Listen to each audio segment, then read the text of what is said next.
I'm born again in Christ is Lord. I got born again when I was in high school in the year 2003,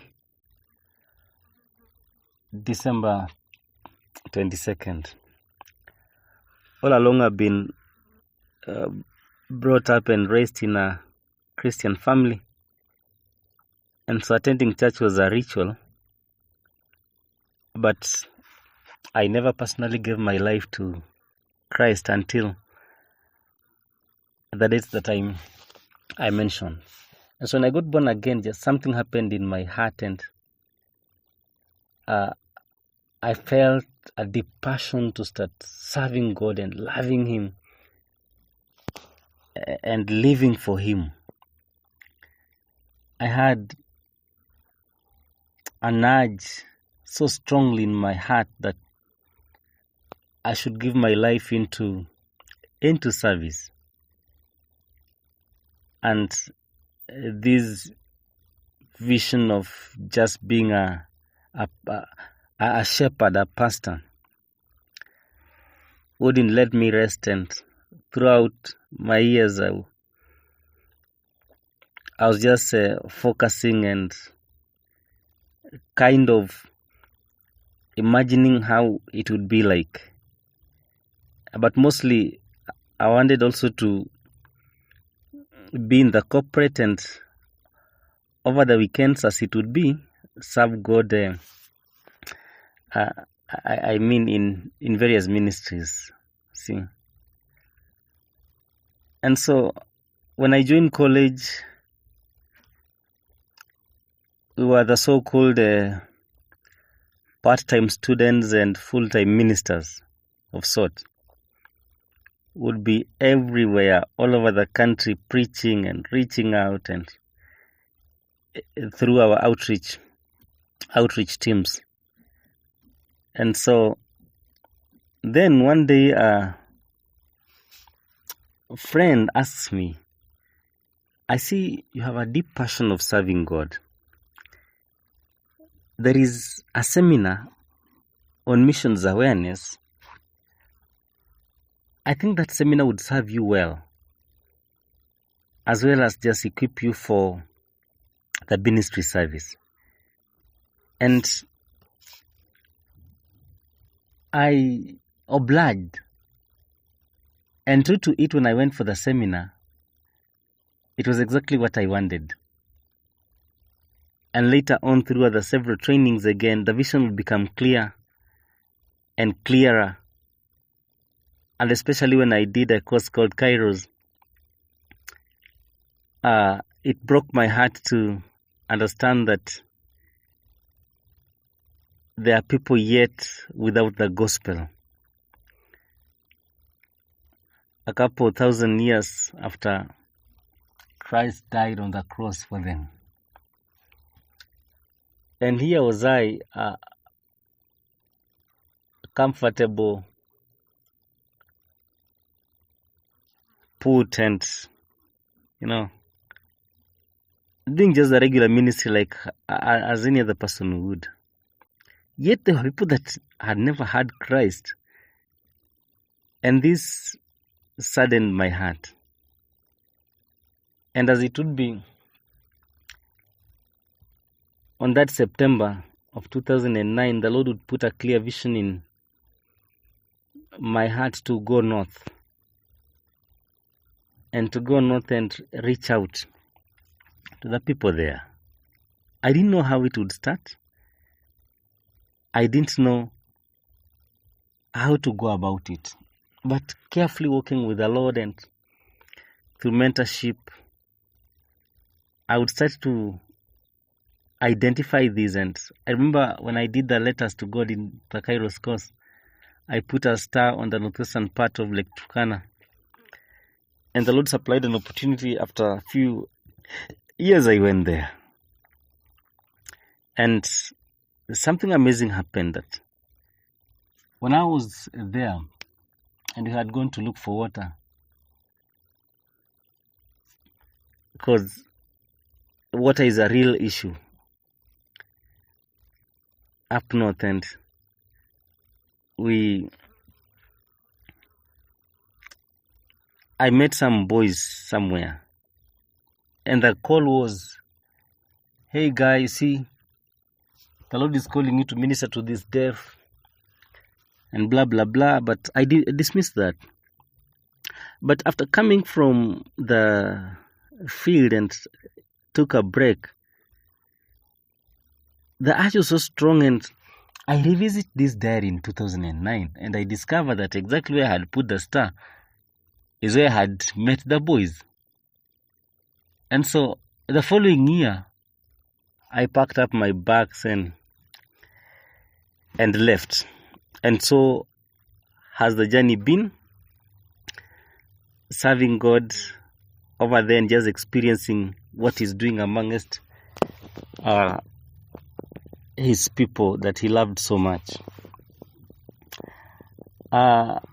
Prior to that, I went through other missions training with various organizations, different levels of trainings in missions, culture, many other things, just for preparedness to the mission field.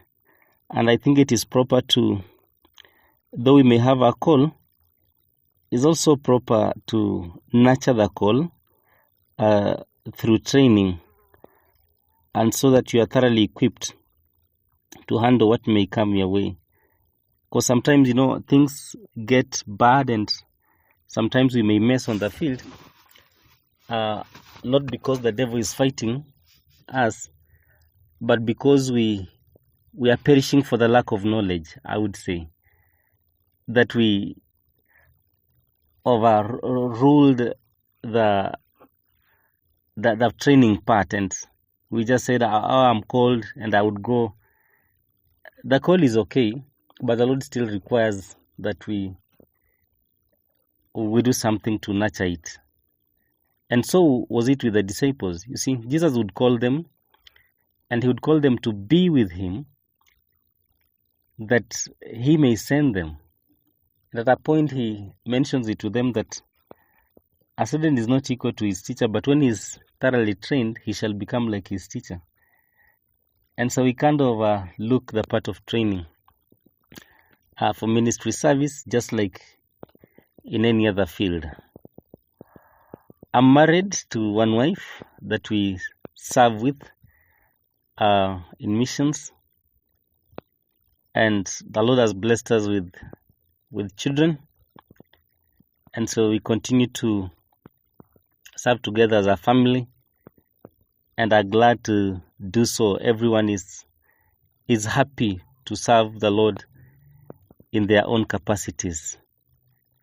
And marriage has just been an interesting bit, especially on the field, and where we have the attention of each other round the clock. What an amazing way of growing together and spending time together and bonding, and become so deep of confidence for each other. Ministry service requires resources. Resources are not easy to find, especially for those that, some of us that we drop careers and get into ministry service. It is so hard, because sometimes the very people that you are with in school are the very people that you want to support raise from, and they can't understand. Some of them, you are better than them in class, and they can't understand why you are getting back to them to support a venture that they don't even know of, and they wonder whether you became crazy or something. And so it's an uphill task. There's nothing as hard to missionaries as support raising. Someone says, and it's true, to it, we would rather be martyred than be told to raise support. We fear asking people for money. Sometimes it looks like begging,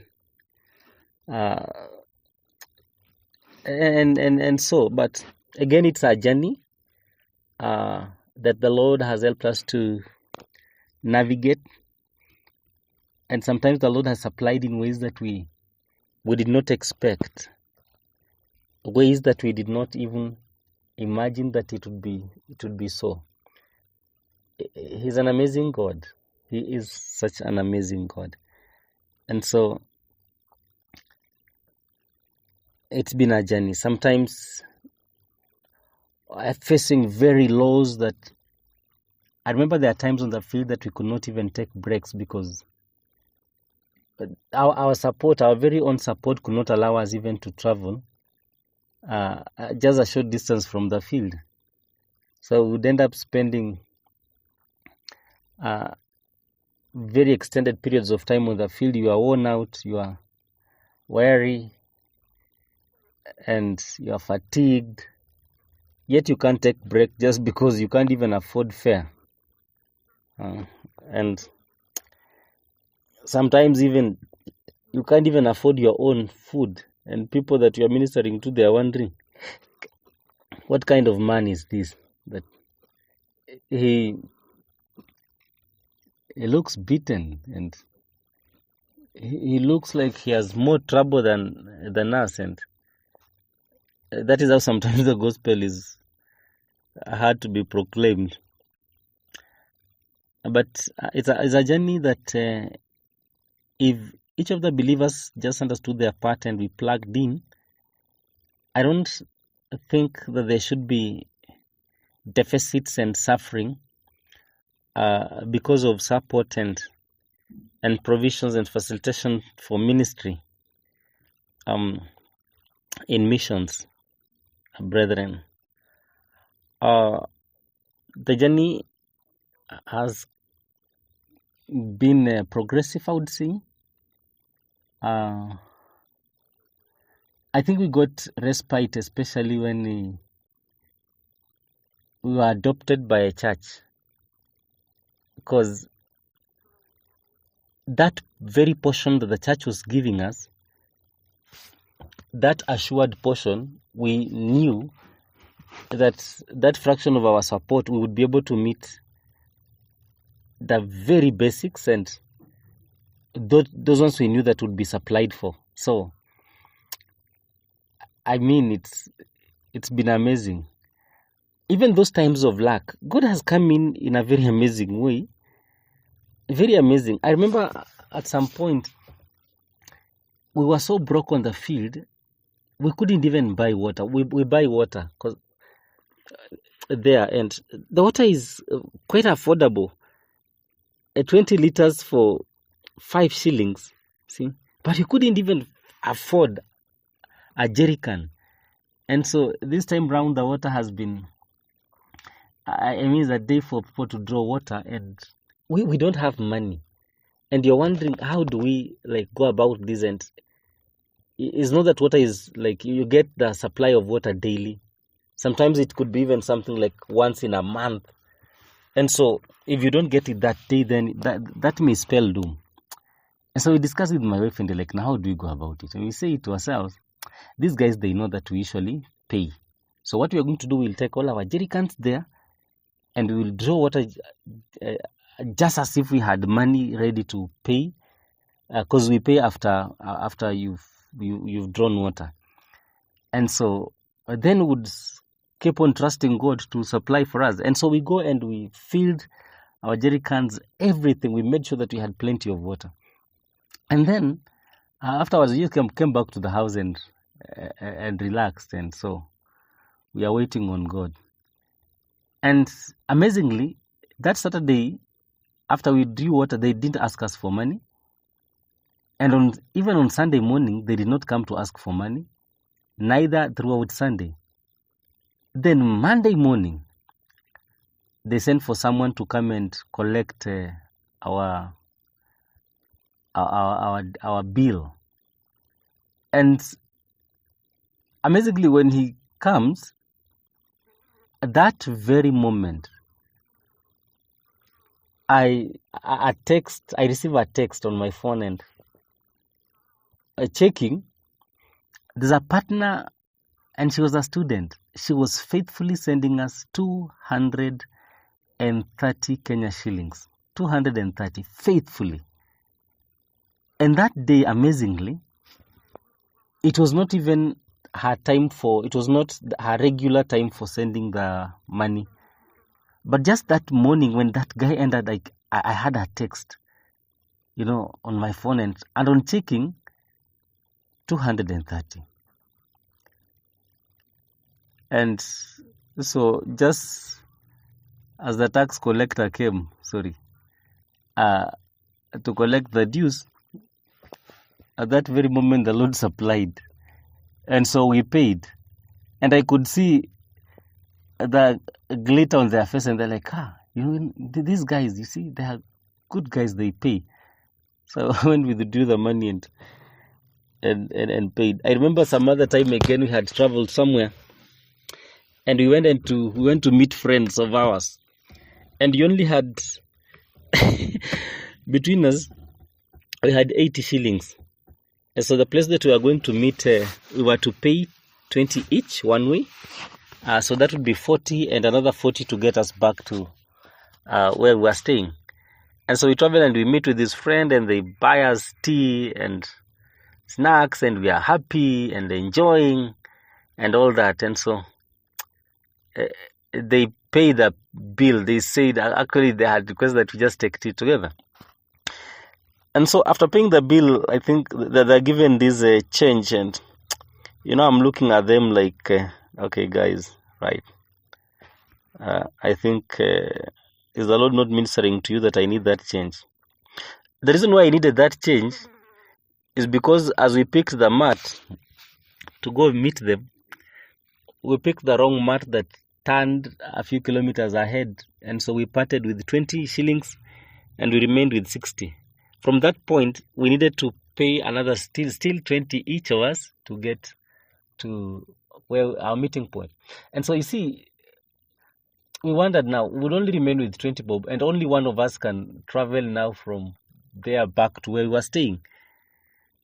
And so when this change is coming, that is the kind of feeling I have in my heart that, hey, brethren, I think I need those coins. And maybe the brethren were not listening to God, or basically the Lord wanted to teach me something, that I should not rely on men, or something of that sort, maybe, I would say. And so after that, we part, and here I am with my wife, and we are discussing, and we are like, now, what we are going to do? My wife, because I can walk, it was quite a distance, maybe about 10 kilometers.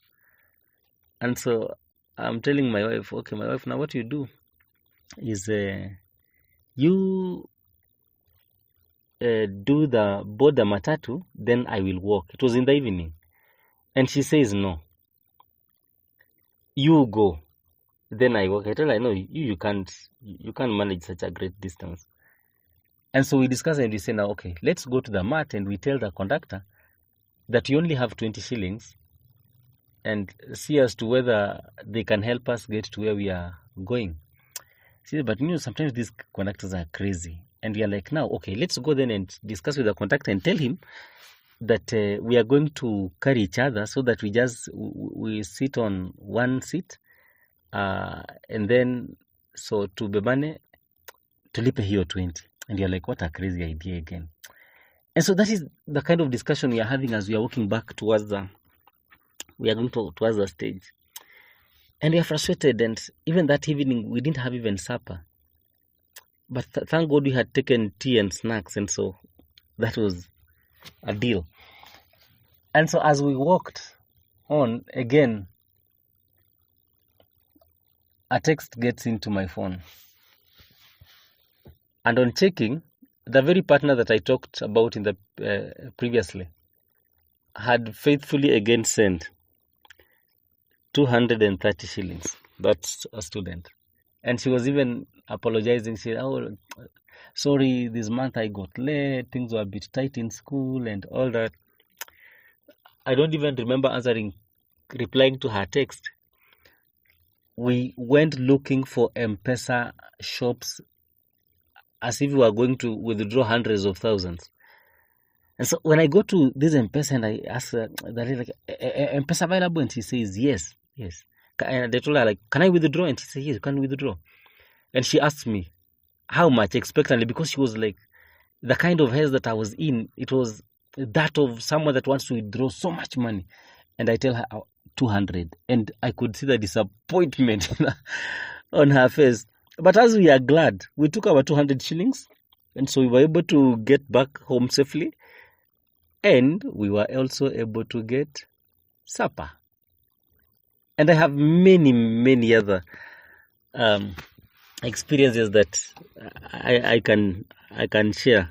I can share of how the Lord has miraculously come through paying for rent, and even our children that we've placed in school, how He has miraculously come through for them. Like I remember there's a time our daughter had been sent away for fee in school, and we didn't have money. And then there's a neighbor of ours that she had done a house, and she wanted to have some electricals to be done. And so, because I do that, she approaches me. So she's like, okay, now would you please help with installing power on solar power in my house? And I'm like, okay, I can. And she says, okay, then I will pay you. I will pay you. And I'm like, wow, fine. And so I go there, and it was a 2 days job, and I do the wiring and the installations and all that. And after the job, she paid me. She gave me 10,000 shillings. And that is how the fee for one of our daughters was provided for in school, and we were able to sort it. And she went back to school sorted. Miracles do happen, brethren. And anyway, we should not be also waiting for miracles to happen to missionaries. Let's adequately support them. We make it easy for them to concentrate on ministry and not think on what they are going to eat or drink or whatever, because I mean that can be destabilizing, discouraging. Yeah. The years that I've been on the field with my family have been intriguing, interesting years. We've created relationships. We've mentored people, some that we've grown along with them, and the first lot is clearing college this year. And we see what God has done through them, and how the Lord has been using them, even when they joined high school, when they joined college. Some of them went to schools that did not have Christian unions, and they went there and they established Christian unions, and they set up discipleship programs. They went to college and they replicated the same. They began even prayer meetings for their classes and fellowships for their classes. And it's been an interesting journey. Some have rose into leadership positions in their colleges. Such an amazing journey, and many others that we've worked with and we've been discipling. We see them taking up challenges and to spread the gospel, growing in character, trusting God, leading others to follow Christ. An interesting journey. We've seen women grow, and some even able to narrate the scriptures in their local dialects through the audio Bibles. We've seen men follow Christ and start to live for Him. We've gotten to point that when we walk into villages, they no longer look at us as outsiders. They look at us as one of their own. I remember there's a time that we were faced with a challenge on the field, and one of the men there had risen up against us and decided to say, these guys are even alien, they are not part of this community and all that. And so the other group of elders, they told him that, no, these ones are not strangers. You are the one who is a stranger because you don't even live in this community anymore. You live in Nairobi. But this guy has been here through us, so he's more of this community than you. And so they look at us as part of them.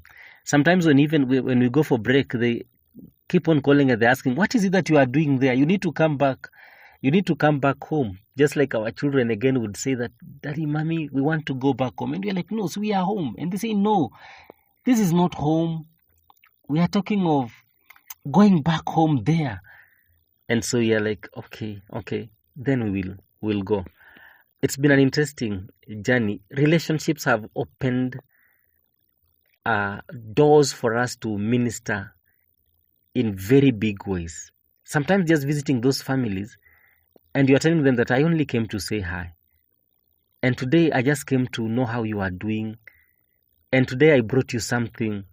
And today I came to pray with you. I came to condole with you. I came to stand with you through this difficult moment. I heard that you lost your flock. And so I just came to tell you that the Lord still cares about you. And it touches them. It touches them a great deal. So the relationships have been very key. And I would say that I think without establishing relationships, ministry can be futile. But when you hit that key of establishing the relationships, I mean, you thrive and you are able to take off comfortably, as well as relate well with the people that you serve among.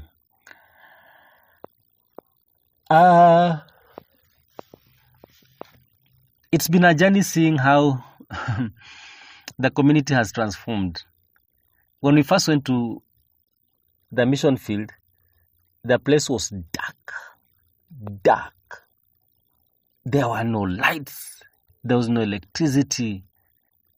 There was no network coverage, food supply. The roads were impassable. It was not easy to access nearby towns to get supplies. It was hard to travel. Everything was just bad. And through prayer, through trusting God, the challenges and all that we went through, we have seen the community transform. We have seen roads being paved. We have seen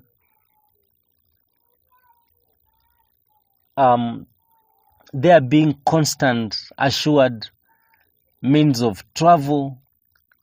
We have seen supplies even get all the way into the remote parts. We have seen the network boosters being installed and our network being upgraded. We have seen better water being drilled.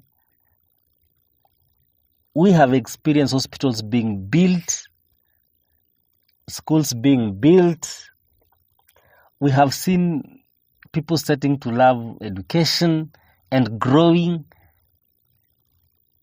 We have done academic exposure programs, and we have seen, we've been among the first people that were used by God to just get the community from their locality and to get them to see the other part of the world. And it was an amazing experience. A seed that was grown, and that is how some of them are now in college, in high school. Some are still in primary. An amazing journey it has been. We have seen people, the community, turn from doing the traditional cultural songs through the nights into singing gospel songs. We have seen people starting acknowledging God and knowing Him and loving Him and ascribing everything to Him. We have seen people stop some evil and ungodly cultural practices and stand up for Jesus and choose to be with Jesus. We have seen even people change their dressing styles. I mean, from Adam's suit to being clothed. We have seen it. We have seen them trying new foods. Amazing. We have, Lord has used us to introduce even some new meals to them, teach them new skills. We've seen such a growth among the people. But it's been a journey of 11 years. And what the Lord has done in 11 years is amazing. It's great. It's only the Lord that can do that. But we are glad that He saw it fit that we should be tools in His hands for such. There are many lessons that we've learned. One, that no amount of awareness, no amount of seminar, no, however, the quality of campaign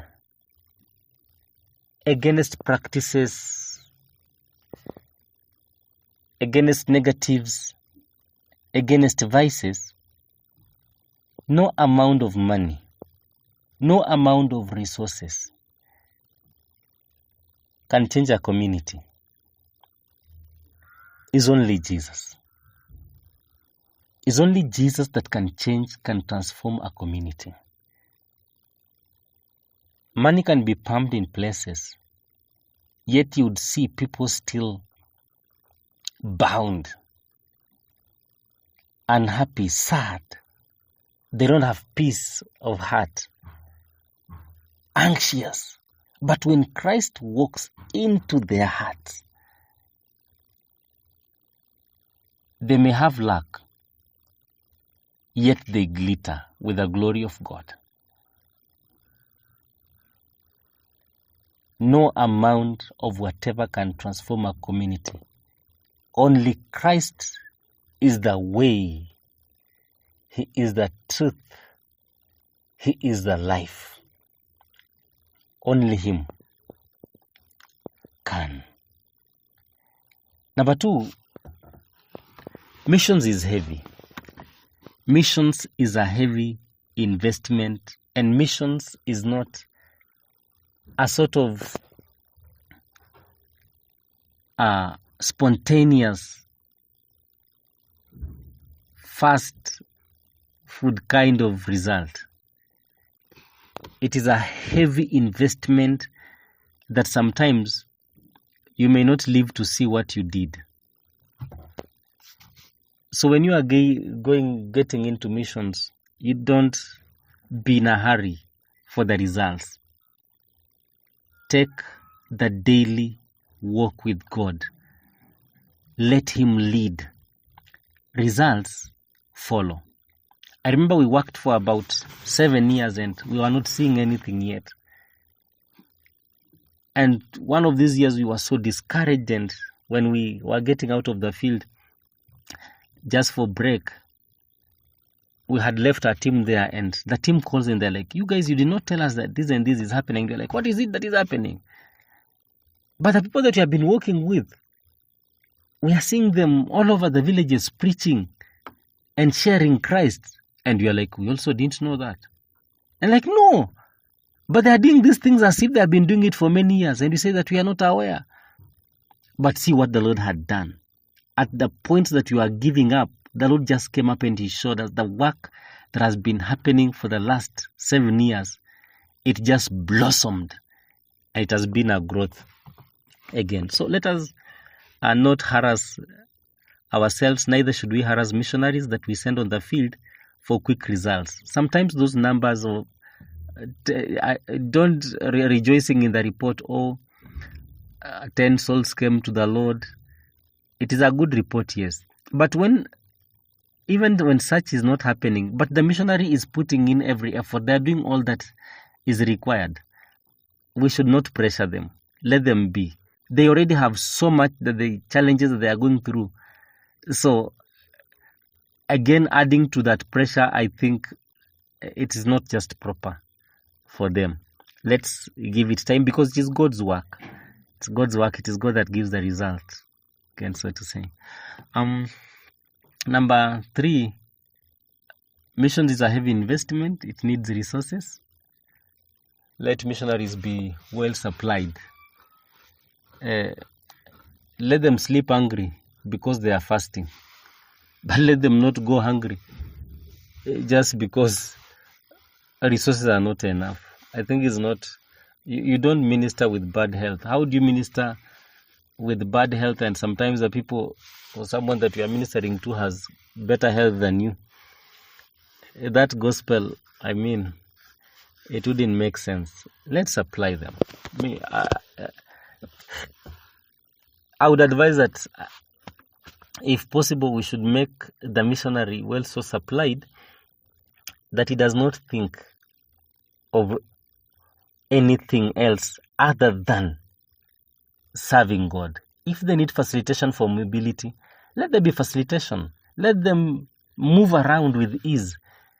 If it is food, let them be well supplied to feed themselves, to feed those that they are working with, to feed the people that they are discipling, to feed those that are needy in the community. Let there be plenty of supply for that. Let them live a near normal. They may not live but a near normal life. They should stay in I guess, in a place that is comfortable, where they can go and when they are lying down to sleep, they can catch sleep and be rested. And when they are waking up in the morning for devotions and for prayer, they are rested, ready to take on the day. But not in a place that when they are through the day they have been busy working, and in the night they cannot rest. Such one would be so fatigued. They'll be fatigued so fast. And so let's invest in missions. It's a heavy investment. It is not a few dollars or a few shillings investment. It's a multi-million, I would say, investment. And sometimes, as I said on number 2, that the results, you may not see them any soon, but keep investing. Cast your bread upon many waters, and after many days, you will find it. Let's plug in prayer. One of the things that has kept encouraging us, this number 4, that is when someone calls and says, I am praying for you. And at that time you are down, you are beaten, you are discouraged, you want to quit. You want just to go away, go home. Especially through challenges. When the devil has hit hard, you are saying, this work can also be done by someone else. And then someone calls and say, I am praying. Like, I remember the time that a pastor friend called early in the morning. I just said, brother, how are you? And I want to pray with you. And he prayed with us. Through every issue that you are going through that moment, it was so encouraging. We were revamped. We were refreshed. We felt loved. Let's pray for missionaries. Prayer support works wonders. It gets them through thickest of times and is able to deliver them to the other side.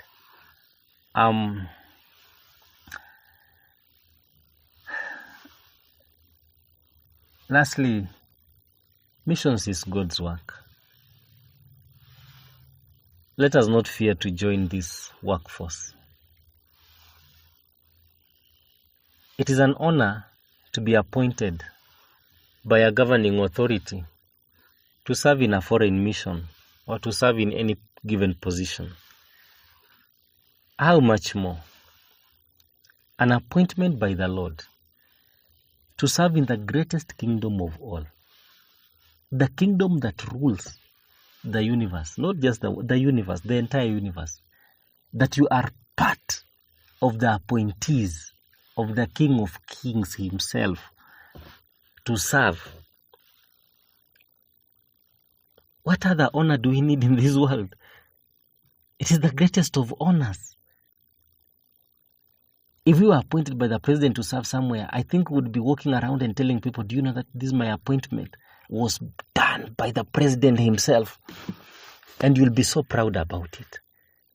How about being appointed by the king of all presidents, the King of Kings, and of the greatest kingdom, to serve in a portion of his kingdom?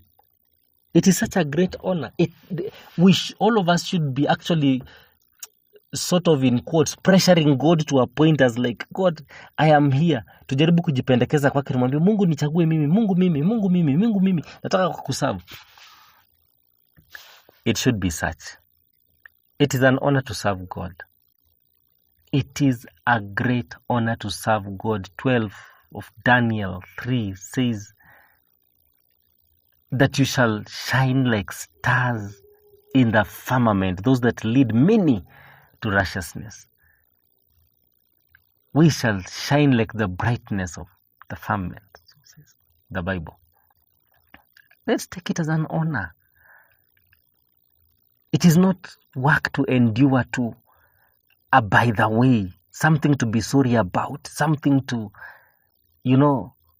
is like you are regretting, you are apologetic. No, let's serve him. Young people, let's serve him. The elderly, let's serve him. Let's expend our years for him. That it will be said of us that we served God in our generations. And when our time came, we rested. What better legacy do we leave than serving God? Thank you so much, brethren. The Lord bless you and be gracious to you. Let's give ourselves away for the Lord. Shalom.